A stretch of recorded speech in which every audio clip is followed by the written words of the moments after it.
Donc, shalom, shalom à tous les saints. Grâce et paix sur chacun d'entre nous au nom de Jésus-Christ. Que l'Éternel Dieu nous fortifie encore dans ces temps difficiles. La Bible nous dit de racheter le temps car les jours sont mauvais. Voilà pourquoi nous nous exhortons afin de ne pas entrer en tentation. C'est ce que nous recommande la Bible, de nous exhorter chaque jour sur notre très sainte foi afin que personne ne s'endurcisse par la séduction du péché. Que la bénédiction de Dieu accompagne chacun d'entre nous. Nous allons débuter, nous poursuivons notre marche sur le thème l'identité du chrétien. Je répète, l'identité du chrétien. Nous sommes toujours sur notre marche. Nous avions essayé de voir hier par la grâce du Seigneur que lorsque nous nous unissons, nous faisons qu'un seul esprit avec le Seigneur. Ouais. Donc lorsque nous sommes unis avec le Seigneur, nous ne faisons qu'avec lui un seul esprit. C'est important. Ouais. Donc aujourd'hui, on ne peut plus te parler. J'insiste sur ces choses-là. Pourquoi? Parce qu'il y a tellement de doctrines de démons aujourd'hui qu'il faut insister sur ces choses-là. La Bible nous dit prêche, insiste en toute occasion, favorable ou non, convainc, exhorte, reprend, car il arrivera un temps où les gens ne supporteront plus la saine doctrine. C'est-à-dire que nous devons prêcher ces choses-là, insister pour que ce soit clair, que tu saches que toi, tu n'as plus rien à voir avec le diable, si ce n'est toi-même qui te mets dans une posture ou dans une position où tu laisses l'avantage au diable. Voilà pourquoi la Bible nous dit ne donnez pas l'accès au diable, ne donnez pas l'avantage au diable. Vous voyez? Donc, toi et le diable n'avez plus rien à voir. C'est-à-dire que tu es dans ce monde, mais en réalité, ta vie, elle est cachée dans les lieux célestes. Tu es dans ce monde, mais toi, tu ne dois pas te conformer aux pratiques de ce monde. Donc, on ne peut plus te parler de liens, malédiction, renverser des autels. Voilà, les gens qui passent leur temps à chercher le diable partout. Oh, je ne connais pas son état d'âme. Non, ça c'est un faux évangile. Ouais, l'évangile ne nous parle pas de ces choses-là. L'évangile nous dit que celui qui est en nous est plus grand que celui qui est dans le monde. Ouais, même si aujourd'hui, mon oncle, mon cousin est sorcier, je dois l'accueillir. Vous comprenez? Je dois lui manifester l'amour, je dois lui présenter Christ. Ok? Donc, il ne faut pas céder à ces évangiles-là. Je ne connais pas son état d'âme. Je ne connais pas son état d'âme. Non, je ne connais pas son état d'âme. Non, ça c'est un faux évangile. Vous voyez? La Bible nous dit, si l'Éternel gardait les transgressions des hommes, nul ne pourrait subsister au-devant de lui. C'est-à-dire que si aujourd'hui, nous sommes agréés de Dieu, ce n'est pas parce que nous sommes meilleurs que les sorciers, non. Parce que hier, nous étions des sorciers. Selon Dieu, selon la pensée de Dieu, nous étions tous sorciers. Selon la pensée de Dieu. Moi là, je dis selon la pensée de Dieu. Je ne sortais pas la nuit comme ça en volant, hein, non. Mais selon la pensée de Dieu, nous étions tous sorciers. Parce que la Bible nous dit la désobéissance vaut bien le péché de divination. C'est-à-dire que dès lors où nous transgressons la loi, en réalité, nous sommes comme des sorciers, selon Dieu. Vous comprenez? Simplement pour nous faire comprendre que si nous sommes justifiés, c'est par la grâce de Dieu. Si nous sommes debout, c'est par la grâce de Dieu. Si nous persévérons, c'est par la grâce de Dieu. La Bible nous dit, tout est de lui, par lui et pour lui. Vous comprenez? Donc, tout ce qu'on a, tout ce qu'on peut faire, c'est Dieu. Ouais, c'est Dieu. D'ailleurs, Dieu, c'est lui qui contrôle, il est le Dieu de tout esprit et de toute chair. Je prends une écriture pour que nous comprenions que même les sorciers, tout ça, c'est Dieu qui les contrôle. C'est Dieu. Je prends une écriture. Un roi, cette écriture me vient à l'esprit. Je prends une écriture dans un roi. Donc nous, on ne peut pas nous prêcher les sorciers, ceci, cela. Non, tu n'as rien à voir. L'évangile ne consiste pas à connaître tous les sorciers, tous les démons, tous les liens familiaux. Oh, tu vois ton ancêtre. Non, l'évangile, tu es une nouvelle créature. Tu as été recréé en Christ Jésus. Tu as été recréé tel que tu es là. Quand tu entres en Christ, pourquoi on parle de la nouvelle naissance? C'est-à-dire que tu es né de nouveau. Tu n'as plus rien à voir avec ton ancienne vie. C'est pour ça que ton identité change. Ton identité change. Ton adresse change. Autrefois, tu étais de la terre. Aujourd'hui, tu es du ciel. Vous voyez? Ton nom change. Dieu t'a donné un nom nouveau, chrétien. Tu as le nom de Dieu. Voilà pourquoi la Bible nous dit que le nom de Dieu est invoqué sur nos vies. Toi, aujourd'hui, tu portes un nom nouveau. Ok? Tu as une adresse nouvelle. Ok? Tu as un nom nouveau, un prénom nouveau, une adresse nouvelle. Tout est devenu nouveau. Si quelqu'un est en Christ, il est une nouvelle créature. C'est-à-dire que tu as été recréé. Ouais? Recréé. Tu es une nouvelle créature selon Dieu. Vous voyez, donc on ne peut plus te parler des choses anciennes. Oh, tu avais fait ci, tu avais fait ça, tu avais fait ci. Non, ça c'est un faux évangile. C'est un évangile de culpabilité. Or, l'évangile ne vient pas pour faire culpabiliser les gens. L'évangile vient pour permettre aux gens de pouvoir connaître ce qu'ils ont reçu en Christ Jésus. Ouais. Qu'est-ce qu'ils ont reçu? Quel est leur partage? Quel est leur héritage? Je prends cette écriture que j'avais dit, je ne vais pas commencer à trop parler. Je prends une écriture, je suis dans le livre de 1 roi, j'avais dit. 1 roi, je prends une écriture, c'est Michée, 1 roi, je prends, voilà. 1 roi, chapitre 22. 1 roi chapitre 22, simplement pour nous faire comprendre que Dieu est le Dieu de tout esprit et de toute chair. Okay? Dieu est le Dieu de tout esprit et de toute chair. Donc il s'agit, donc vous pouvez lire tout le chapitre si vous voulez, 22, mais moi je veux prendre juste le passage au niveau du verset. Donc c'était le roi d'Israël, ouais, Akab et Josaphat, c'est-à-dire le roi de Juda, le roi d'Israël voulait aller en guerre. Maintenant, il sollicite l'appui ou l'aide du roi de Juda, c'est-à-dire Josaphat. Mais Josaphat, craignant Dieu, il lui dit consulte les prophètes. Il consulte les prophètes. Il y en a 450 qui se sont présentés. Ils ont dit tous le même message. Josaphat dit, mais y a-t-il pas un autre prophète? Il dit, si, il y en a un, mais je le déteste parce qu'il prophétise rien de bon. Vous voyez, il s'appelle Michée. Maintenant, quand il va prendre Michée, il lui dit, oh, le roi ne dit pas ça, appelle Michée. Quand il va prendre Michée, Michée lui dit la vérité.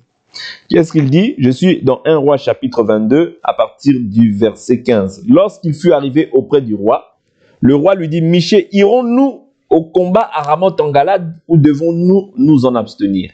Il lui répondit, monte, tu auras du succès et l'Éternel la livrera entre les mains du roi. Mais le roi lui dit, combien de fois me faudra-t-il te faire jurer de ne me dire que la vérité au nom de l'Éternel? Michée répondit, j'ai vu tout Israël disséminé sur les montagnes, comme des brebis qui n'ont point de berger. Et l'Éternel dit, ces gens n'ont pas de seigneur, que chacun retourne en paix dans sa maison.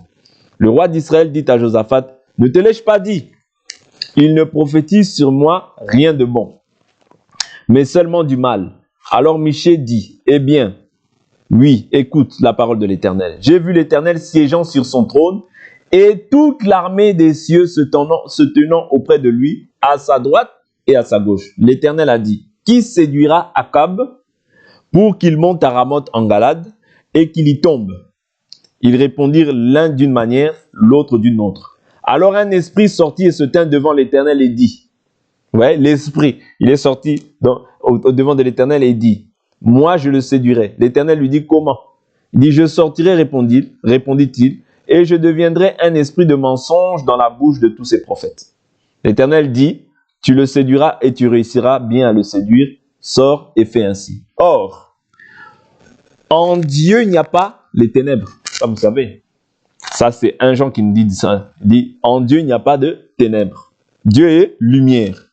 C'est-à-dire, le mensonge, le père du mensonge, c'est le diable lui-même. Donc, nous croyons que les esprits sont au service de Dieu. Oui. Et du bien et du mal. Parce que le père du mensonge, c'est le diable lui-même. Or, lorsqu'il dit « je serai un esprit de mensonge », nous comprenons par là que ce n'est pas un esprit, ce n'est pas un ange venant de Dieu, mais c'est un ange venant du diable. Vous voyez, parce que l'ange venant du diable, il dit « je le séduirai et j'y arriverai ». Tous les esprits sont au service de Dieu. Voilà pourquoi moi, je ne peux pas craindre ce que les hommes craignent. Oh, tu crains le diable, tu crains le sorcier du square. Non, ça c'est un faux évangile. L'évangile te garantit que celui qui est en toi est plus grand que celui qui est dans le monde. Mais aujourd'hui, tu verras que les gens prêchent un évangile qui est terrestre. Et ces gens-là sont ennemis de la croix.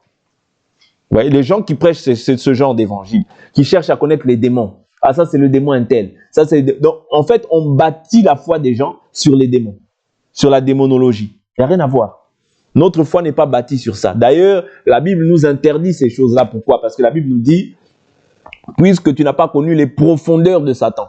C'est-à-dire, nous pouvons connaître en surface, mais nous ne cherchons pas à savoir les profondeurs de Satan. Oh, il a mangé son pied, et le sang il est sorti. Et quand le sang il est sorti, les gens, voilà, tout ça, ça n'a rien à voir avec l'évangile. Vous voyez? L'état d'âme, il faut connaître son état d'âme. Ça n'a rien à voir avec l'évangile. Vous voyez? L'évangile ne nous prêche pas ça. On n'a pas vu les apôtres pratiquer ça. Vous voyez? On a vu comment les apôtres ont marché. Nous, nous devons marcher aussi comme eux ont marché. Parce que c'est eux qui sont nos pères dans la foi. Jésus a dit, je ne prie pas seulement pour vous, mais je prie pour tous ceux qui croiront en moi à travers vous. C'est-à-dire que quand toi tu crois, tu dois observer la pratique des apôtres. C'est comme ça ton salut. Ouais. Le salut n'est pas basé sur ton oncle, ta mère, ta tante, tes oncles, tout ça. Sur tout ce qu'il y a dans ta famille. Non. D'ailleurs, toi aujourd'hui, tu as une nouvelle famille. Tu es membre de la famille de Dieu. Vous voyez? Tu es membre de la famille de Dieu. C'est-à-dire que tu appartiens maintenant à une nouvelle famille. Okay? Tu n'appartiens plus à... Tu appartiens aussi à ta famille selon la chair, mais selon Dieu, en réalité, dans l'homme, c'est l'esprit. C'est-à-dire que ce qui va prévaloir, c'est l'identité spirituelle. C'est-à-dire qu'aujourd'hui, ton esprit est réconcilié avec Dieu. Dieu vient habiter en toi. Tu es la demeure de Dieu, l'habitation de Dieu en esprit. Ok? Autrefois, tu étais ténèbres, mais aujourd'hui, tu es lumière. Ok? Donc, et la Bible nous dit de marcher maintenant comme des enfants de lumière. C'est ça qui importe plus qu'autre chose. Je prends une écriture. Qui va nous aider. Nous avions vu hier, je vais prendre une écriture dans 1 Corinthiens. Si je m'abuse, ça on ne l'avait pas vu par la grâce du Seigneur. C'est toujours des points que nous essayons toujours de mentionner dans 2 Corinthiens chapitre 11. 2 Corinthiens chapitre 11 au verset 1. L'écriture nous dit: « Oh, si vous pouviez supporter de ma part un peu de folie, mais vous me supportez. Car je suis jaloux à votre sujet d'une jalousie de Dieu, parce que je vous ai fiancé à un seul époux. » C'est-à-dire que toi aujourd'hui, tu es fiancé épouse. Tu es fiancé à Christ. Comment est-ce que Paul leur parle d'être fiancé? C'est-à-dire que les fiançailles, c'est en vue du mariage. C'est-à-dire en vue d'être l'épouse si tu persévères jusqu'à la fin. En réalité, tu es déjà épouse, mais tu es fiancée épouse, si on peut le dire ainsi. En réalité, tu es déjà épouse parce que tu as été rachetée. Ok? C'est ça le rôle du sang, le rachat. Ok? Il nous a rachetés par son sang. Oui, il nous a rachetés. Donc, c'est ça. C'est-à-dire, en réalité, nous sommes déjà rachetés. Mais maintenant, si nous persévérons jusqu'à la fin, nous irons à l'enlèvement et nous serons maintenant épouses. Ok? Donc, il dit que je vous ai fiancé à un seul époux pour vous présenter au Christ comme une vierge pure. Aujourd'hui, c'est pour ça que j'ai beaucoup insisté sur le fait que on ne peut plus te parler de ce que tu as fait avant dans le passé, avant la croix. On ne peut plus te parler de ça. Pourquoi? Parce qu'aujourd'hui, qu'est-ce que Jésus a accompli? Il a accompli le fait que tu sois pur. C'est-à-dire, quand tu crois en Jésus, les compteurs sont mis à zéro. Je prends un exemple. Tu avais un casier judiciaire qui était rempli. C'est ce que nous avions vu hier par la grâce du Seigneur, je crois, dans le livre de Colossiens, je crois. Vous voyez? Quand il dit dans Colossiens chapitre 2, il dit, vous étiez, 2 verset 13, il dit, vous qui étiez morts par vos offenses et par l'incirconcision de vos chairs, il vous a rendu à la vie avec lui en nous faisant grâce pour toutes nos offenses. Il a effacé l'acte rédigé. Vous voyez? Il a effacé l'acte rédigé, c'est-à-dire que tu es vierge, tu es pur, comme nous avons vu dans 2 Corinthiens chapitre 11. Ouais, Jésus a effacé. C'est-à-dire que tous ceux qui t'accusaient auprès de Dieu, Dieu maintenant a fait quoi? Il a effacé. Ça veut dire que tu es devenu vierge, pure. Dieu ne voit plus maintenant ton péché d'autrefois. Ok? Dieu ne voit plus ton péché d'autrefois. Tu as peut-être tué. Tu as peut-être fait telle ou telle chose. Dieu ne voit plus ça. C'est terminé. Pourquoi? Parce que Jésus a effacé. Voilà pourquoi celui qui vient te rappeler, en réalité, il fait le rôle du diable. Parce que le diable, qu'est-ce qu'il fait? Lui, il est l'accusateur de nos frères. Oui. Et la Bible dit, qui accusera les élus de Dieu? Dieu est celui qui les justifie. C'est-à-dire que si moi je suis justifié, ce n'est pas par rapport à un homme. Ce n'est même pas par rapport à moi. Mais c'est par rapport à Christ qui s'est offert pour moi. Et comme Dieu m'a accordé la grâce de pouvoir croire en lui, parce que croire c'est une grâce, je vous dis toujours, croire c'est pas parce que je veux, non. Il y a des gens qui veulent, mais la Bible nous dit il s'agit non pas de celui qui veut, ni de celui qui court, mais de Dieu qui fait miséricorde. C'est-à-dire Dieu répand sa miséricorde sur qui il veut, il endurcit aussi qui il veut. Voilà pourquoi l'Écriture dit, j'ai aimé Jacob, j'ai haï Ésaü. Dieu fait grâce à qui il veut. Ça c'est Romains qui nous parle de ça. Romains chapitre 9. Romains chapitre 9 qui nous dit 9 à partir du verset 11. Il dit, car les enfants n'étaient pas encore nés. Vous voyez, les enfants, ils n'étaient pas encore nés. Hein. C'est pour vous dire que l'élection, là, on parle de l'élection. C'est-à-dire les enfants n'étaient pas encore nés physiquement comme ça.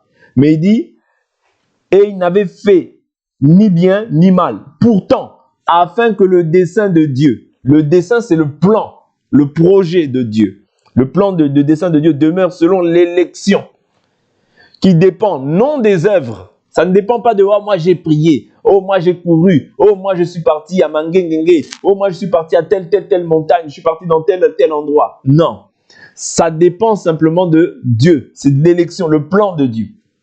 Vous voyez ? La préscience de Dieu. Oui. C'est-à-dire, si Dieu t'a destiné cela, et il dit qu'il dépend non des œuvres, mais de celui qui appelle. Il fut dit à Rebecca, l'aîné sera asservi au plus jeune.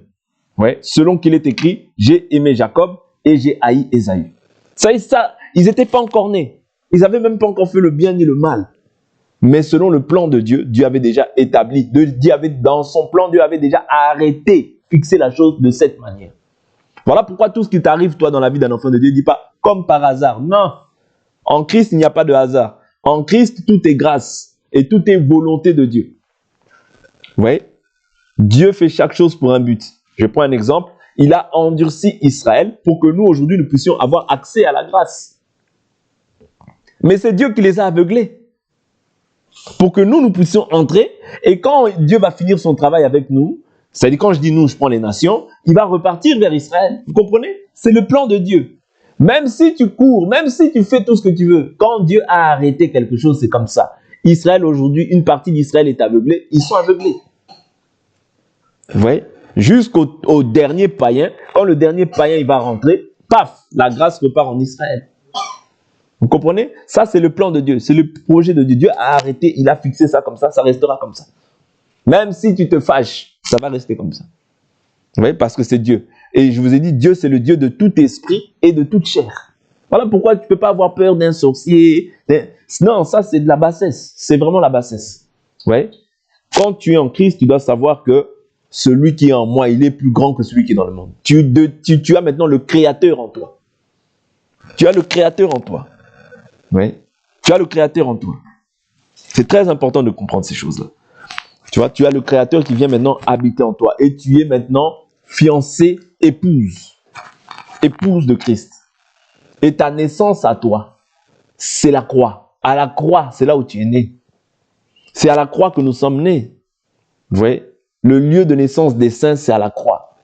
Voilà pourquoi on doit te prêcher l'évangile de la croix. On ne peut plus te prêcher l'évangile des malédictions. Non.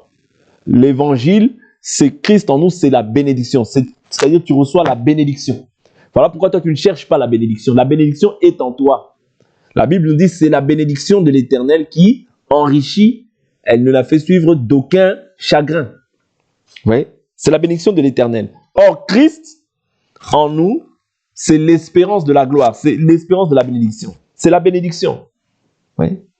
Il apporte toutes les bénédictions. C'est ainsi qu'il est écrit. Cherchez premièrement le royaume des cieux, sa justice, le reste. Je vous dis toujours que tout ce qu'on cherche après, c'est le reste. Dieu nous dit chercher premièrement le royaume et sa justice, c'est-à-dire être juste. Chercher le royaume, c'est demeurer en Christ. Quand tu es en Christ comme ça, tu cherches le royaume. Tu persévères dans les choses d'en haut. Le reste, ça va t'accompagner. Ça t'accompagne. C'est pas toi qui forces la bénédiction, c'est la bénédiction qui court après toi. Parce que Dieu a dit, j'ordonnerai à la bénédiction d'être avec toi. C'est-à-dire, en fait, la conséquence de l'observation des choses de Dieu fait que la bénédiction t'accompagne. C'est pas toi qui la force, c'est Dieu qui dit, allez, bénédiction, accompagne. Allez, comme il s'attache aux choses d'en haut, allez, bénédiction, accompagne. Vous comprenez? C'est la conséquence. C'est la conséquence de l'observation des choses de Dieu. La bénédiction t'accompagne. C'est comme j'ai dit il y a 2 ou 3 ou 4 jours, je ne sais plus, quand j'ai parlé du sang. Quand les gens invoquent le sang. Ce n'est pas le fait d'invoquer le sang. Nous n'invoquons pas le sang. Nous, qu'est-ce que nous faisons? La chose que nous faisons, c'est confesser nos péchés. Et le fait que maintenant, toi, tu confesses tes péchés, comme Dieu c'est sa parole, lui, il est juste et fidèle, pour nous purifier. C'est-à-dire c'est la conséquence de la confession. Comme Dieu est derrière sa parole, toi tu confesses tes péchés, il est fidèle et juste pour nous pardonner de tous nos péchés. Vous comprenez? Le fait simplement de confesser, regardez, prenons l'écriture. Prenons l'écriture. Prenons l'écriture. Je prends le livre de 1 Jean, je parle de ça. 1 Jean chapitre 1, je suis au verset 6. Si nous disons que nous sommes en communion avec lui et que nous marchions dans les ténèbres, nous mentons et nous ne pratiquons pas la vérité. Si nous marchons dans la lumière comme il est lui-même dans la lumière, nous sommes en communion les uns avec les autres. Ouais. Si nous marchons dans la lumière comme il est lui-même dans la lumière, nous sommes en communion les uns avec les autres. Et le sang de Jésus, son Fils, nous purifie de tout péché. Si nous disons que nous n'avons pas de péché, nous nous séduisons nous-mêmes et la vérité n'est pas en nous. Si nous confessons nos péchés, il est fidèle et juste pour nous pardonner nos péchés et nous purifier de toute injustice. Vous voyez? C'est-à-dire, si nous confessons, vous voyez, lui, qu'est-ce qu'il fait? Lui, il est fidèle et juste pour nous pardonner. C'est la confession qui entraîne le pardon. C'est pas le fait d'invoquer, non. Parce que le sang te purifie. En fait, la purification, c'est simplement la conséquence du fait que toi, tu es confessé. Je ne sais pas si je me fais comprendre. J'ai confessé mon péché. Comme Dieu est juste et fidèle, il est juste et fidèle à sa parole, vous voyez, parce que Dieu a établi des ordonnances. L'ordonnance, c'est quoi? Confesse, délaisse, tu obtiens miséricorde. Ok? De même, quand je confesse, le sang de Jésus, qu'est-ce qu'il fait? Comme Dieu est derrière sa parole, le sang de Jésus-Christ te purifie. Spirituellement. Voilà pourquoi moi, en fait, si éventuellement je suis amené à pouvoir parler du sang, je peux dire, Seigneur, merci, parce que tu m'as racheté par ton sang. Seigneur, merci, parce que ton sang m'a purifié. Vous comprenez? C'est beaucoup plus rendre grâce par rapport au sang, mais pas, en fait, croire que, oui, Seigneur, purifie mes aliments par ton sang. Non, ça, c'est pas, vous voyez, ça, c'est pas conforme à l'écriture. Vous voyez? Ou bien je te prends, lave-moi par ton sang. Non, tu vois, parce que, justement, ce que nous comprenons, ce que nous devons comprendre, c'est quoi? C'est que c'est la conséquence. Quand je demande, par exemple, Seigneur, je me suis énervé, pardonne-moi. Le sang te purifie directement. Est-ce que vous comprenez? C'est-à-dire, c'est la conséquence de confesser qui fait que le sang te purifie. Automatiquement. C'est pas quelque chose que tu forces. Non. C'est-à-dire que comme Dieu est fidèle et juste à sa parole, vous voyez, à sa parole, directement, quand tu as confessé, paf, tu obtiens miséricorde. Vous comprenez un peu le rôle de comment est-ce que la purification s'effectue? C'est la conséquence de confesser. Je confesse, j'obtiens miséricorde. Ok? Donc, ça c'est juste par rapport à ça. Je prends vraiment des éléments pour nous faire comprendre. Maintenant, prenons un peu les droits, ou bien les devoirs que nous avons. Parce que nous avons des droits aussi, étant en Christ Jésus. Ouais, étant en Christ Jésus, nous avons des droits. Ouais, que nous bénéficions. Je prends l'écriture de Romains. Attendez, hier nous avions essayé de voir du moins Marc chapitre 16, où nous avions vu que, voilà, nous chasserons les démons, vous imposerez les mains aux malades, ceux-ci seront guéris.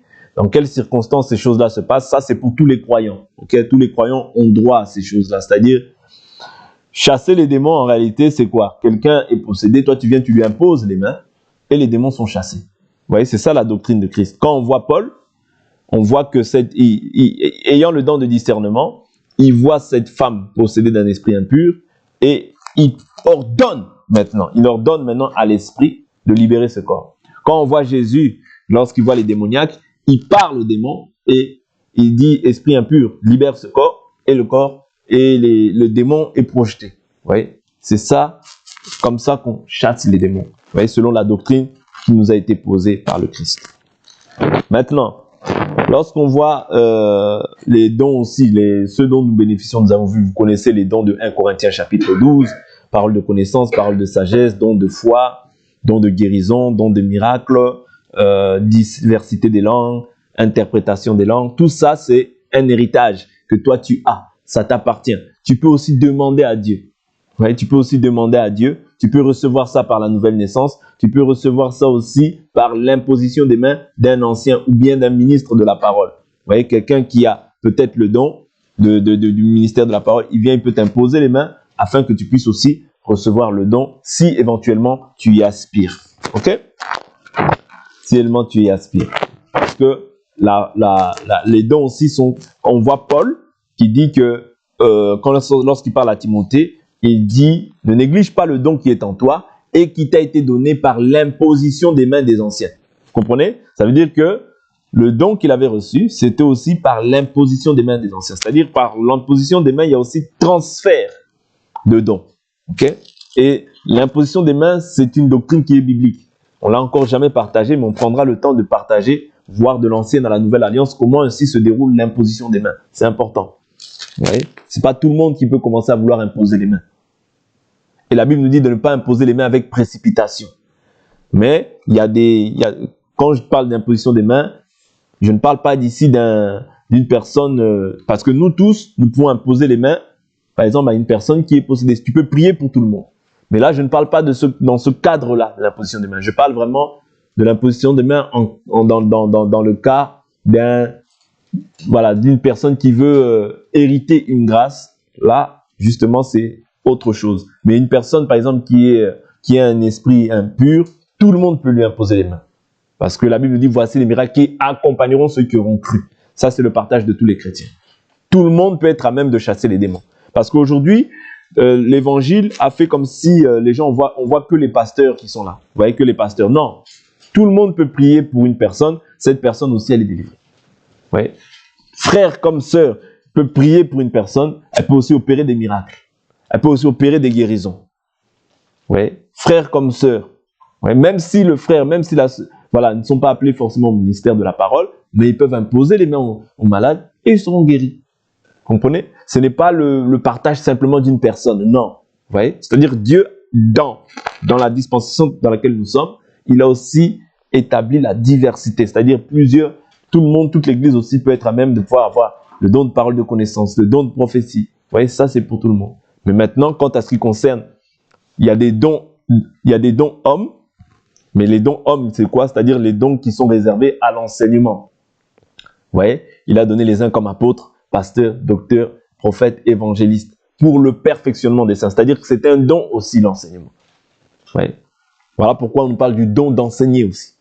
Vous comprenez? C'est un don. C'est pas une capacité comme ça. Non. C'est un don pour pouvoir positionner l'Église, pour que l'Église sache comment marcher avec Dieu, sache et connaisse aussi les bornes, les choses à ne pas dépasser. Vous voyez? Fixer et poser des bases afin que chacun d'entre nous soit bien bâti. Je prends une écriture dans le livre de Colossiens. J'avais dit Colossiens ou Romains? Veuillez m'excuser. J'avais dit Colossiens? Oui, merci. Colossiens, chapitre 1, verset 12. L'Écriture nous dit « Rendez grâce avec joie au Père qui vous a rendu capable d'avoir part à l'héritage des saints dans la lumière. » Donc c'est tout un héritage. Le fait d'être en Christ, c'est un héritage que tu as reçu de la part du Seigneur. Et la Bible nous dit quoi? Il nous a délivrés, pour ceux qui s'obstinent toujours à croire qu'ils sont possédés, qui s'obstinent à croire qu'ils sont liés, qui s'obstinent à croire qu'ils ont encore un rapport avec le diable. Il nous a délivrés, c'est-à-dire la chose a été faite. La chose a été faite. C'est pas qu'il va la faire, non, elle a été actée. Elle a été déjà actée, la chose. C'est ça ta nouvelle identité. Tu es libre. La Bible nous dit, c'est pour la liberté que Christ nous a affranchis. Demeurez donc ferme dans cette liberté. Voilà pourquoi on ne peut pas te rendre esclave de quoi que ce soit. Tu es libre. Mais maintenant, la Bible nous dit, ne faites pas de la liberté un prétexte de vivre dans le libertinage. C'est tout. Mais chacun est libre. Chacun est libre de marcher avec le Seigneur. Parce que Christ nous a rendus libres pour la liberté, pour être libre, pour pouvoir pleinement jouir de notre nouvelle vie en Christ Jésus. Ouais, méditer la parole, prier, rester attaché au Seigneur. Parce que quand nous sommes au Christ, nous faisons un seul esprit avec lui. Ouais, Christ nous a délivrés. Christ t'a rendu libre. Maintenant, il faut que tu profites, que tu sois dans la joie. Ouais, profite de cette liberté-là. Ne te remets pas sous un joug étranger. C'est-à-dire le joug, c'est les choses dans lesquelles tu étais autrefois. Ok? Il l'a fait. Cette chose-là, il l'a accompli. Donc, c'est inutile de chercher toujours les démons, chercher toujours... Non, non, non, non, non, non. Toi, tu es en Christ, tu es libre. Abandonnons ces choses-là. Vous voyez? Il nous a délivrés du pouvoir des ténèbres et nous a transportés dans le royaume de son Fils bien-aimé. Vous voyez? Il t'a transporté. Il t'a délivré du royaume des ténèbres. Mais maintenant, les gens ils veulent toujours aller dans les ténèbres. Vous voyez? Oh, toi, démon de stérilité, démon de pauvreté, démon... Vous commencez à connaître les démons, tous les démons. Non, nous ne sommes pas appelés à chercher les démons. Toi, tu es en Christ. Nous ne sommes pas appelés à chercher ça. Oh, démon de la pauvreté, démon de ceci, démon de cela. Non. Paul dit, je sais vivre dans la disette, je sais vivre aussi dans l'abondance. C'est pas parce que tu es chrétien que tu seras toujours riche. Non. Il peut arriver des moments aussi où tu vis dans la disette, où tu n'as pas à manger, où ça devient difficile, des moments difficiles. C'est pas parce que Dieu t'a abandonné. Dieu peut permettre ça aussi pour t'éprouver. Vous comprenez? Donc, les gens aujourd'hui prêchent un faux évangile. Oh, comment tu n'as pas l'argent? Tu n'as pas l'argent? Non, je vois que tu es maudit. Je vois que tu es possédé. Je vois que c'est ton père. Je vois que c'est ta mère qui est en train de faire ça. Les parents n'ont rien fait. C'est comme ça que beaucoup de familles se sont détruites. Je vois que comme ta femme ne vient pas, je vois que comme ton mari ne vient pas, je crois que c'est ton mari qui fait ça. Et après la personne, on connaît des personnes comme ça, une femme qui est partie, elle était mariée, mère de plusieurs enfants, elle est partie comme ça. Elle a laissé son foyer, son mari, les enfants grands âgés. Elle est partie, vous voyez, beaucoup de gens ont détruit des familles comme ça. C'est pour ça que l'évangile, il faut d'abord comprendre en fait il s'agit de quoi. Il faut connaître notre identité. Quand tu connais ton identité, tu vas marcher librement et tu ne seras pas emporté à tout vent de doctrine. Parce que c'est ça que le Seigneur veut, que nous soyons bien bâtis, bien assis dans la foi. Pourquoi? Pour ne pas être emportés. Vous voyez, demain tu entends quelqu'un qui fait des miracles, tu cours. Tu entends quelqu'un qui fait des prodiges, tu cours. Non. Vous comprenez? Un enfant de Dieu doit être assis. Vous voyez? Vêtu et dans son bon sens. Parce que quand le démoniaque a quitté les tombeaux, les tombeaux aussi peuvent être vus comme les mauvais enseignements, les faux enseignements. Pourquoi je dis ça? Les faux enseignements. Parce que Jésus, lorsqu'il voit les pharisiens, il les appelle comment? Tombeaux blanchis. Vous comprenez? Tombeaux blanchis. C'est pour ça que je vous dis que les tombeaux sont aussi les faux enseignements. Les fausses églises, les faux pasteurs qui prêchent. Parce que Jésus, quand il voit les pharisiens, il dit tombeau blanchi. Or, le démoniaque, il sortait des tombeaux. Vous comprenez? Ici, je prends les tombeaux comme étant les faux enseignements, comme étant les mauvais enseignements. C'est-à-dire que quand quelqu'un sort des mauvais enseignements, il vient dans le véritable enseignement, il doit être délivré. Parce que l'Écriture dit quoi? Vous connaîtrez la vérité vous rendra libre. C'est-à-dire le rôle de la vérité, c'est de te rendre libre. Tu ne peux plus être esclave de quoi que ce soit. Oh, les sorciers, oh, tu crains, oh non, c'est dit, tu n'es pas libre. Tu n'es pas libre. L'œuvre de la croix te rend libre. Même s'il y a 1 milliard de sorciers, toi, tu sais que celui qui est en moi, il est plus grand que celui qui est en vous. Vous comprenez? C'est ça l'œuvre de la croix, celui qui est en moi. Ce n'est plus moi qui vis, c'est Christ qui vit en moi. C'est-à-dire, si il touche à ce corps, ce corps-là, c'est pas moi. Voilà, je veux vous amener jusqu'à ce niveau-là. Ce corps-là, c'est pas moi. Ce corps-là, c'est pas moi. Le moi, c'est l'homme intérieur. Si on tue ça, tu as tué simplement le corps. Tu n'as rien fait, je t'assure. Hein, si tu tues ça, tu n'as rien fait. Tu n'as rien fait parce que tu ne peux pas tuer celui qui est en moi. Est-ce que vous comprenez? C'est plus toi qui vis, c'est Christ qui vit en toi. Même si tu tues mon corps, tu ne m'as pas tué. Parce que ce corps-là, c'est qu'une enveloppe. Le véritable moi, c'est celui qui est à l'intérieur. Et comme je suis réconcilié avec mon Créateur, même si tu tues ce corps, moi, je vais dans le repos. C'est ça qui importe à un enfant de Dieu. Voilà pourquoi l'Écriture nous dit. Je te continue. Ah, le temps avance, Seigneur. Il dit, il nous a délivrés du pouvoir des ténèbres et nous a transportés dans le royaume de son Fils bien-aimé, en qui nous avons la rédemption. C'est en qui que tu as la rédemption? C'est en Christ. La rédemption veut dire simplement rachat. Ouais, c'est en lui que j'ai le rachat. Ok? C'est en lui que j'ai le rachat. Le pardon des péchés, c'est en lui. C'est pour ça que je vous ai dit, je ne sais plus si j'ai dit ça hier ou avant-hier, c'est que tout religieux qui n'est pas en Christ, c'est un pécheur. C'est un pécheur. Même s'il est gentil, même s'il fait des sourires, même s'il te donne de l'argent, c'est un pécheur. Et tu n'es pas pardonné de tes péchés. Parce que le pardon des péchés nous sera prêché en son nom à toutes les nations, à commencer par Israël. Vous comprenez? C'est-à-dire que le pardon des péchés, c'est en lui. En dehors de lui, tu es un païen. Vous voyez? Le rachat, c'est en lui. En dehors de lui, tu me dis un autre nom, tu es encore dans le péché. Même si tu dis je prie 5 fois par jour. Même si tu me dis je suis parti à la Mecque, tu es un pécheur. Ok?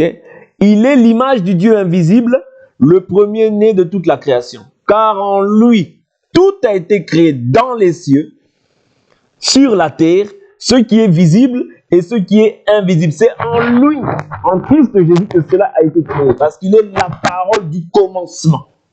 Oh, et la Bible dit au commencement était la parole était avec Dieu, la parole était Dieu. Vous voyez? C'est lui le Dieu véritable. Il dit quoi? Car en lui tout a été créé dans les cieux et sur la terre, ce qui est visible et ce qui est invisible. Trône, souveraineté, principauté, pouvoir. Nous avions partagé sur ça dernièrement. Nous avons vu que les trônes, les souverainetés, les pouvoirs, ce sont les anges. Les archanges, les chérubins, tout ça. Vous voyez, ce sont les anges. Tout ont été créés par lui. C'est une hiérarchie. Vous voyez, ce sont des hiérarchies d'anges. Mais nous avançons, nous ne sommes pas là. Tout a été créé par lui et pour lui. Vous voyez? Donc lui maintenant, au verset 18, il nous dit quoi? Il est la tête du corps de l'Église. Voilà pourquoi une personne ne peut pas apporter sa propre vision en se disant non, ça c'est ma vision. C'est ma vision, Dieu m'a montré que je dois appeler Église Patrick Ministries. Non, c'est déjà une hérésie. Pourquoi? Parce que là, quand toi tu mets ton nom, ce n'est plus le nom de Jésus. Ouais, c'est-à-dire toi tu te fais la tête. Or, la tête, il n'y a qu'une seule tête. La tête, c'est Jésus. Nous tous, nous sommes les membres du corps. Voilà pourquoi, même si il arrive que toi, tu mettes un nom d'église, il faut que ça respecte la parole. Si ça ne respecte pas la parole, c'est ton église. Voilà pourquoi je crois que toutes les églises protestantes, c'est du diable. Église catholique, c'est du diable. Pourquoi? Parce qu'ils ne respectent pas l'écriture. Vous voyez? Protestant, ça ne se trouve pas dans les Écritures. Luthérien, ça ne se trouve pas dans les Écritures. Presbytérien, ça ne se trouve pas dans les Écritures. C'est du diable. Parce que la Bible nous dit tout ce qu'on ajoute vient du malin. Or, ajouter, c'est ça qu'on appelle le iota. Ouais, c'est le iota. C'est ce qu'on ajoute. On n'ajoute pas. On ne retranche pas. On demeure dans la parole. C'est ça qui est important. C'est ça notre salut. Voilà pourquoi la tête, c'est Jésus. Ici, il n'y a pas une tête. Il n'y a pas une tête. Oh, moi, je suis super. Non, non, personne n'est super. Tous sont en dessous de Jésus. Tous. Il n'y a pas quelqu'un qui est au-dessus de Jésus. Tous, nous sommes membres. Tous, nous sommes enfants de Dieu. Tous, nous sommes en dessous de Jésus. Simplement, il y a des diversités de grâce. C'est tout. Vous voyez, à l'autre, il a donné ça. À l'autre, il a donné telle chose. Mais nous tous, ensemble, nous formons ce qu'on appelle le corps du Christ qui est l'Église. Il n'y a pas quelqu'un qui soit un chef ou un maître. Ou... Non, non, non, non. Il y a des conducteurs. La Bible nous parle de conducteurs. C'est ça que le terme qui est employé dans la Bible. Vous voyez? Donc l'identité, c'est ça. Nous devons connaître qui est-ce que nous sommes. Et qu'est-ce que Jésus a accompli pour nous? Il nous a réconciliés avec Dieu. C'est ce qu'il est écrit au verset 18, il dit « Et il est le commencement, le premier-né d'entre les morts, afin d'être en tout le premier. » Voilà. Jésus-Christ est en tout le premier. En tout, il est le premier. Il dit « Car il a plu à Dieu de faire habiter en lui toute plénitude, et de tout réconcilier avec lui-même, aussi bien ce qui est sur la terre que ce qui est dans les cieux, en faisant par la paix par lui, par le sang de sa croix. » Ouais, c'est par le sang de la croix que toi et moi, nous pouvons maintenant être réconciliés avec Dieu. Je vous avais parlé hier de la fête de Yom Kippour. Vous voyez, c'est la fête du grand pardon. Ça, c'était une ombre. Dans l'ombre, c'était le jour où on faisait l'expiation. C'est-à-dire, ce jour-là, c'était à ce jour-là que les Israélites étaient pardonnés. C'est-à-dire, ils ramenaient leur offrande, on citait les péchés, vous voyez, on rappelait les péchés, mais après le pardon était accordé à tout le peuple. Mais cela se faisait une fois par an. Ok? Mais nous, aujourd'hui, en Christ, ça a été fait une seule fois. C'est ce que nous avons vu hier par la grâce de Dieu. Il a accompli en fait cette purification une fois pour toutes. Il s'est offert une fois pour toutes. C'est-à-dire, il ne fait pas comme sous la loi, il le faisait tout le temps, de manière répétitive. Non. Là, il s'est offert une fois pour toutes. Vous voyez? Une fois pour toutes. Ok? Et il dit, et vous qui étiez morts par vos... qui étiez autrefois étrangers et ennemis par vos pensées et par vos œuvres mauvaises, il vous a maintenant réconciliés par la mort dans le corps de sa chair, pour vous faire paraître devant lui saint, sans défaut et sans reproche. C'est-à-dire que si tu te sanctifies, c'est que tu as l'espérance qu'un jour tu paraîtras devant Christ. Et la Bible nous dit quoi? Il a donné les uns comme apôtres, prophètes, pasteurs, docteurs, évangélistes pour le perfectionnement des saints. C'est-à-dire pour qu'il y ait la perfection, il faut qu'il y ait un ministère pour pouvoir perfectionner les saints, pour que les saints soient davantage parfaits. Et il dit cela en vue de l'œuvre du ministère. Le ministère veut dire service. Tout le monde a un ministère. C'est-à-dire tout le monde a un don. Tout le monde a quelque chose à mettre au service de Dieu. Parce que la Bible nous dit, puisque, mais maintenant tout le monde n'a pas le ministère de la parole, c'est différent. Mais tout le monde a un ministère dans le sens où l'Écriture nous dit dans le livre de 1 Pierre, puisque chacun d'entre vous, vous avez reçu un don, mettez-le au service des autres. C'est-à-dire le don que tu as reçu m'aide. Le don que tu as reçu, c'est pas pour toi. Le don que j'ai reçu, c'est pas pour moi, c'est pour toi. Le don que toi tu as reçu, c'est pour moi. J'en ai besoin. Et si toi tu gardes ce don, tu me prives. Tu me prives en fait de ce que Dieu a mis en toi. Or, toi, c'est pas à toi. Ça t'appartient pas ce don. Ça appartient à Dieu. Voilà pourquoi tu dois me faire bénéficier de ton don. Tu dois aussi bénéficier de notre don. Voilà pourquoi personne ne peut dire, moi, j'ai pas besoin de l'autre. Non, on a tous besoin. En fait, on dépend les uns des autres dans le corps du Christ. On est dépendants les uns des autres. J'ai besoin de toi, tu as besoin de moi, j'ai besoin d'elle, tu as besoin de moi. Vous voyez, nous sommes tous dépendants des uns des autres parce que nous sommes dans un corps. Dans ce corps-là, je ne peux pas dire j'ai pas besoin de mon petit doigt. Vous voyez, j'ai pas besoin de mon... Non, on a tous besoin, on dépend les uns des autres. C'est ça le corps du Christ. Notre nouvelle identité, c'est que Dieu nous a incorporés dans un corps où lui-même il est la tête et nous sommes les membres. L'autre peut être l'épaule, l'autre peut être le doigt, l'autre peut être l'oreille, l'autre peut être les yeux, l'autre peut être la bouche. Vous voyez, mais tout ça, c'est utile pour le corps. Vous voyez, c'est utile et nécessaire. Il n'y a pas de membre qui soit un membre inférieur, ça n'existe pas. Dans l'Église et dans la Bible, on ne nous parle pas de ça. Tous les membres sont nécessaires. Et si un membre manque, c'est comme si tu m'arraches un de mes membres. Vous comprenez un peu? Qu'on t'arrache simplement le petit doigt.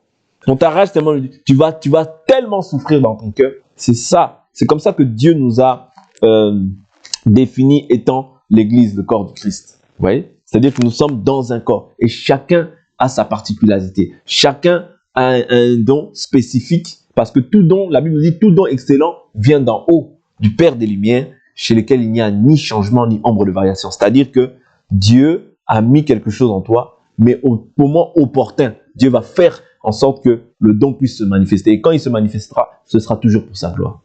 Ouais. Ce ne sera pas... C'est pour ça que Dieu permet d'abord qu'il y ait l'enseignement. Pourquoi? Parce que s'il n'y a pas l'enseignement, les gens risquent de s'enorgueillir. Est-ce que vous comprenez?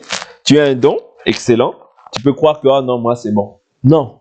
Le don, on doit même t'apprendre comment est-ce que tu dois marcher, comment est-ce que tu dois opérer. Comment est-ce que tu... Non, opérer c'est un bien grand mot, parce que l'opération c'est l'opération qui s'effectue par le Saint-Esprit. Mais comment est-ce que tu dois manifester les dons? Comment est-ce que le don peut t'accompagner? Ouais. Comment est-ce que tu peux opérer dans tel don, dans tel don, dans tel don? Ouais. Sans pour autant croire que nous sommes quelque chose. Parce qu'en réalité, nous sommes rien. C'est Dieu qui t'utilise, il te donne et il t'utilise pour sa gloire. En fait, tout ce que nous avons, c'est pour sa gloire. Voilà pourquoi la Bible nous dit, il faut que je diminue afin qu'il croisse. Celui qui doit croître, qui doit être élevé parmi nous, c'est Jésus seul. C'est Jésus seul. Oui, c'est Jésus seul. Que tu aies le don des miracles, le don le don de tout. N'oublie pas, celui qui doit être élevé, c'est Jésus. Oui, c'est Jésus. Le don, ce sont des grâces, ce sont des talents que Dieu nous donne pour sa gloire. Ouais, pour que le monde voie que Jésus-Christ est vivant. C'est tout. Ouais, mais ce n'est pas pour te glorifier. Ce n'est pas pour se glorifier aux dépens d'un autre. Non. Voilà pourquoi nous devons rester assis, vêtus et dans notre bon sens. Pour ne pas avoir des mauvais désirs et des mauvaises pensées qui grimpent dans nos cœurs. C'est très important. Ouais, donc, nous avons été réconciliés. Nous avons été sanctifiés. Nous avons été justifiés. Nous avons été purifiés. Ouais. Dieu l'a fait une fois et une fois pour toutes. Donc aujourd'hui, tu es appelé saint. Ton identité, c'est saint. Les saints, même si les gens te disent, oh non, moi je ne suis pas saint, je ne suis pas parfait. Non, toi, tu es parfait. Les parfaits à la surface de la terre, c'est toi et c'est moi. Si quelqu'un te dit, oh mais toi, tu n'es pas parfait. Si, tu es parfait. Oui, mais tu as commis une erreur. Oui, j'ai commis une erreur, mais Dieu me voit parfait. Parce que la Bible est claire. Si nous confessons, il est fidèle et juste pour nous pardonner. C'est-à-dire quand je confesse, Dieu ne voit plus mon péché. Non, Dieu voit que tu es saint. Tu es saint. Le parfait à la surface de la terre, c'est toi. C'est toi, c'est moi. Nous sommes les parfaits. Ce n'est pas moi qui le dis, c'est la Bible. Oui. Nous sommes parmi les parfaits. C'est-à-dire les parfaits à la surface de la terre, c'est toi et c'est moi. Maintenant, nous devons manifester cette perfection-là que Dieu a cachée en nous afin que sa gloire soit manifeste. Oui. Donc pour aujourd'hui, on va s'arrêter là. On continuera demain par la grâce du Seigneur. On va prier.